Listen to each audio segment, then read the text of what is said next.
G Congress party లాంటి ప్రతిపక్షం మీద రాహుల్ గాంధీ మీద తెలంగాణలో ఉన్నటువంటి ట్రైబల్ ఏరియాలో సిచ్యువేషన్స్ మీద మీ అనాలిసిస్ పెంటాక్స్ మిమ్మల్ని నేను అభినందిస్తున్నా ఆ యొక్క అనాలిసిస్ కు. అయితే భారతీయ జనతా పార్టీ సంబంధించినటువంటి రాష్ట్ర ప్రభుత్వాల దగ్గర మనం వెళ్దాము. తప్పకుండా ట్రైబల్ ఏరియాస్ ఉన్నటువంటి 7 సంవత్సరాల వాజ్పేయి 10 సంవత్సరాల మాకు ఒక అవకాశం ఒక 16-17 ఇయర్స్ వచ్చింది సార్. ఈ 16-17 ఇయర్స్ లో కొన్ని రాష్ట్రాల్లో 10 అవకాశం వచ్చింది. ఆ రాష్ట్రాల్లో ట్రైబల్ ఏరియాస్ లో ఎస్టీలలో డెవలప్మెంట్ ఏంది అనేది తప్పకుండా మనం వెళ్దాం.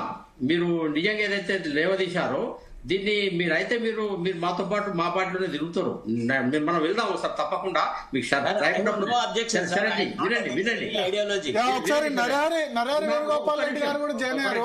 బీహార్ లో ఒక్క నిమిషం, మొన్న బీహార్ సమస్యలో 34 షెడ్యూల్ క్యాస్ట్ సీట్లు బీజేపీ గెలిచింది తెలుసా అండి? ఎన్డీఏ గెలిచింది. కాబట్టి ఇప్పుడు పబ్లిక్ ఎందుకు బీజేపీ వైపు వేస్తున్నారు? ట్రైబల్ స్టేట్స్ ఒరిస్సా, ఛత్తీస్గఢ్, జార్ఖండ్, ఇక్కడ కాంగ్రెస్ ఎక్కడ ఉంది సార్? మొత్తం బీజేపీ ఉంది అక్కడ. అయితే జార్ఖండ్ లో కాంగ్రెస్ పార్టీల కంటే బీజేపీ సపోర్ట్ ఎందుకు ప్రజలు చేస్తున్నారు? మీరు దాన్ని అర్థం చేసుకోండి శరజీ. మీరు జస్ట్ అనగానే కాదు, డెమోక్రసీలో in comparison with other parties BJP 200 రెట్లు బెటర్. కాబట్టి అక్కడ అధికారంలోకి వచ్చినాం. 34 సీట్లు ఎస్సీ సీట్లు ఎందుకు గెలిచినాం?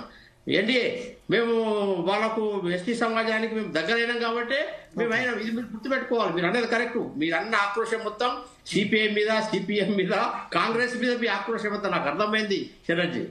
అది కాదండి, నేను ఒక మాట చెప్తాను సార్, దయచేసి మరోలాగా భావించద్దు.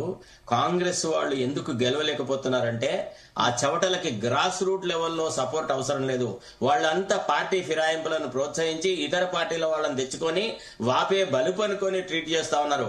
వాళ్ళు ఒక బీజేపీ లాగానో లేకపోతే ఇతర పార్టీ లాగానో క్యాడర్ బేస్డ్ గా లేరు. వాళ్ళు టికెట్లు అమ్ముకోవడం వాళ్ళ సంస్కృతి.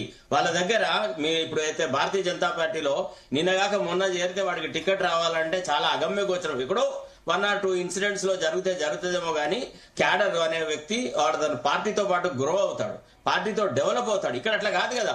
లాస్ట్ మినిట్ లో కూడా ఒక 30%, 25% టికెట్లు అమ్ముకొని తర్వాత వాళ్ళు ఏం చేస్తారండి, మహారాష్ట్రలో గాని బీహార్ లో గాని 70% సీట్లు అమ్ముకున్నారు. వాళ్లకు సత్తా సామర్థ్యం లేని చోట్ల బార్గెన్ చేసి బ్లాక్ మెయిల్ చేసి టికెట్లు తీసుకున్నారు. కాంగ్రెస్ వల్లనే ఇవాళ ఆర్జేడీ నాశనం అయింది అని చెప్పి ప్రధానమంత్రి చెప్పాడు. ఒక్క నిమిషం, నరారి వేణుగోపాల్ రెడ్డి గారు ఉన్నారు, ఒకసారి మాట్లాడదాం. నరారి వేణుగోపాల్ రెడ్డి గారు చెప్పండి. ఒక్క నిమిషం నరారి గారు, ఒక్క నిమిషం శేఖర్ జీ. శంకర్ మౌనిక్ గారు ఏదో చెప్పాలనుకుంటారు, తర్వాత నరారి వేణుగోపాల్ రెడ్డి గారు. ఎస్ వాళ్ళ పాపం, ఎందుకంటే మనం ఆమెను అటాక్ చేసినా అనే భావనలో పోతుందేమో. అట్లా కాదు సారీ. అట్లాంటి నేను మీలాంటి వాళ్ళని చాలా మందికి సహాయ సహకారం. యంగ్ లాయర్, మీరు సీనియర్ లాయర్ అయితే young lawyer Mounika Singh. I wish she should get the right opportunity to speak. Yeah, చెప్పండి.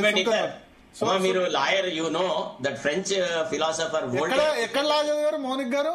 మీరు ఎక్కడ చదివారు? Satavahana university. Karimnagar.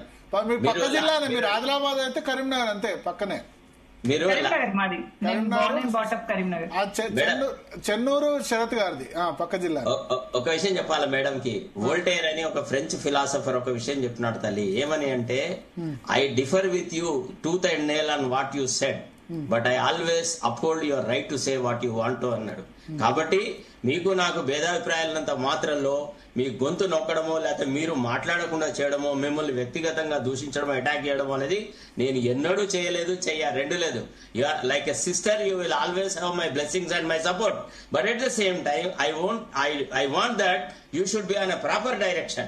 You should think of all this. Tomorrow this responsibility may fall upon you.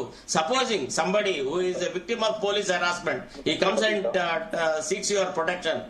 If this kind of a narrow thinking is there, how can you provide any protection to him? మీరు అనొచ్చు కదా, నువ్వు నక్సలైట్ లాగా ఉన్నావు, నువ్వు నక్సలైట్ల లాగా అఘాయిత్యాలు అత్యాచారాలు చేసినావు, ఇప్పుడు నువ్వు వచ్చి కేసులలో ఇన్వాల్వ్ అయి ఉన్నా నీకు నేను బెయిల్ వెయ్యా అని అంటారా? మౌనిక్ గారు చెప్పండి.